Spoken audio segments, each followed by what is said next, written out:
పెద్ద మనిషి చెప్తున్నాడు నాకు, పెద్ద మనిషి దాంట్లో ప్రజలు అనుకుంటున్నారంట అసలు ఈ ఎమ్మెల్యే చూడనికి అమాయకుడుగా ఉంటాడు, కానీ నంగరాచోడు అసలు ఎప్పుడు ఎట్లా ఏం చేయాలో అట్లా చేస్తున్నాడు. అసలు ఎన్నడూ కూడా మేము ఇట్లా ఊహించడం లేదు.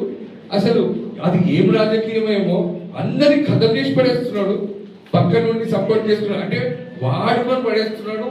ఎవరిని ఏడ బెదిరిస్తున్నాడు, ఎవరిని ఏడ లొంగదిస్తున్నాడు. ఈరోజు మొత్తం అసలు అమ్మ ఇంత డేంజర్ ఎమ్మెల్యే మేము చూడలేదు అని చెప్పేసి తాండూరు ప్రజలు అనుకుంటున్నారని నాకు పెద్ద మనిషి చెప్తున్నాడు ఈరోజు పొద్దుగానే. ఎందుకంటే ప్రజలు గమనిస్తున్నారు, తెలిసొచ్చింది ఇప్పుడు ప్రజలకు అసలు ఏంది పరిస్థితి అని చెప్పి.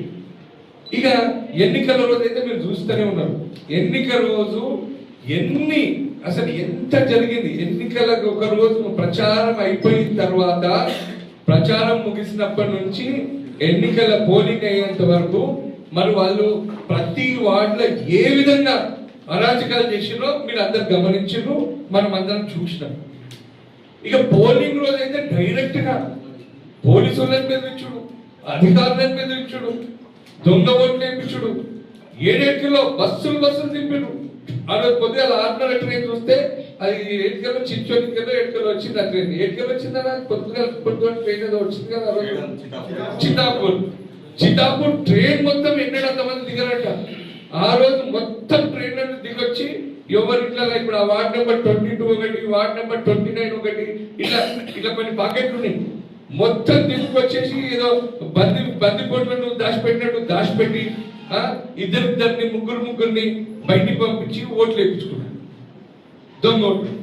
ఎందుకంటే వాళ్ళకి తెలుసు ఓడిపోతున్నాము, ప్రజలు పక్కాగా బీఆర్ఎస్ పార్టీతోనే ఉన్నారు, పక్కాగా నరసింహన్ చైర్మన్ చేద్దాం అనుకుంటున్నారు, అధిక స్థానాలు బీఆర్ఎస్ గెలవబోతుందని చెప్పి ఇక వాళ్లకు ఇక బర్దాష్ కాక నిద్ర పట్టక అసలు ఇక మొత్తం వాళ్ళు ఎన్ని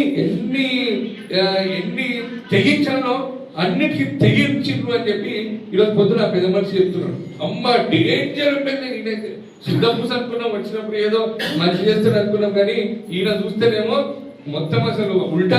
ఇంకో సామెత కూడా చెప్పిన నాకు వస్తలేదు, కానీ 100% మేము ఓడిపోతున్నామని వాళ్ళకి తెలిసి ఇక రాత్రి ఇంకెక్కలో పెద్ద నాయకులు వచ్చినట్ట. నాకు ఇంకా 100% ఇన్ఫర్మేషన్ లేదు, ఉంటే వాళ్ళ పేరు కూడా చెప్తుంటే వచ్చినట్ట, దిగి ఆ రోజు రాత్రి డబ్బులు, మద్యం, ఆ రోజు ఇక ఈ ప్రలోభాలు, ప్రతి వాడికి 200 ఇండ్లు ఇస్తామని చెప్పి ఇళ్ళ ఆశ చూపించారు. ఇంకేమి ఇస్తామన్నా 2 ఎకరాల భూమి ఇస్తారట. 7 ఎకరాలు ఇస్తాం, మేము కూడా చూస్తాం. ఏదో ఇప్పుడు మీరు ఈ మొన్న ఎలక్షన్ లో అట్లా చేసారు, అట్టర్ ఫ్లాప్ అయ్యి 6 గ్యారెంటీలు ఒక్కటి కూడా అమలు జరిగే మీకు శాత కాలే. 420 హామీలు గంగలవాయ్, ఇప్పుడు కొత్త హామీలు ఇచ్చి తాండూరుకి స్పెషల్ బోనస్. సో అవి 7 ఇస్తాడో మేము కూడా చూస్తాం. అవి కూడా నేను ప్రజలకు చెప్తున్నా, అవి కూడా ఏమి రావు, మళ్ళీ మీకే తెలిసి వస్తుంది.